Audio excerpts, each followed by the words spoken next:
নমস্কাৰ, আজি আপোনালোকৰ কাৰণে কঁকালৰ বিষৰ বাবে এটি ভিডিঅ' লৈ আহিছোঁ। মাৰ্জাৰী আসন বা কেট কাউ পজিশ্যন বুলি কোৱা হয়।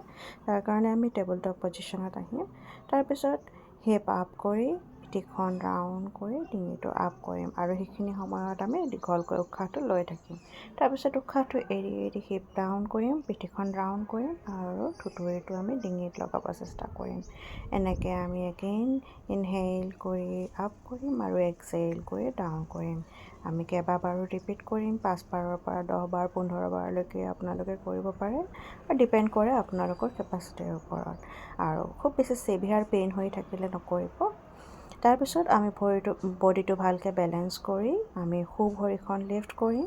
এগেইন উশাহটো দীঘলকৈ ল'ম, সোঁ ভৰি লিফ্ট কৰিম আৰু ডিঙিটো লগে লগে একেলগে আমি লিফ্ট কৰিম। দেন উশাহটো এৰি এৰি আঁঠু দুটা আমি আমাৰ থুঁতৰি বা নাকত লগাব আমি চেষ্টা কৰিম। ঠিক তেনেদৰে আমি বাওঁ ভৰিৰেও কৰিম আৰু দুয়োটা ফালে আমি সমান সমান কৰিব চেষ্টা কৰিম।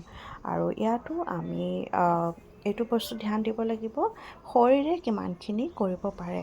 নিজৰ শৰীৰটোক সদায় বুজি ল'ব যিকোনো এক্সাৰচাইজ কৰাৰ আগতে।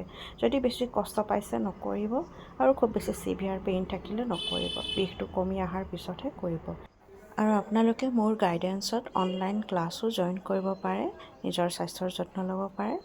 তাতে আমি লাইভ ক্লাছ কৰোঁ। লাইভ ক্লাছ কৰিলে মই চাই দিব পাৰিম শুদ্ধকৈ কৰিছে নে ভুলকৈ কৰিছে, আৰু আপোনালোকে নিজৰ স্বাস্থ্যৰ যত্ন ল'ব পাৰিব। ভিডিঅ'টি চোৱাৰ বাবে বহুত বহুত ধন্যবাদ। সুফল পালে নিশ্চয় জনাব। ধন্যবাদ।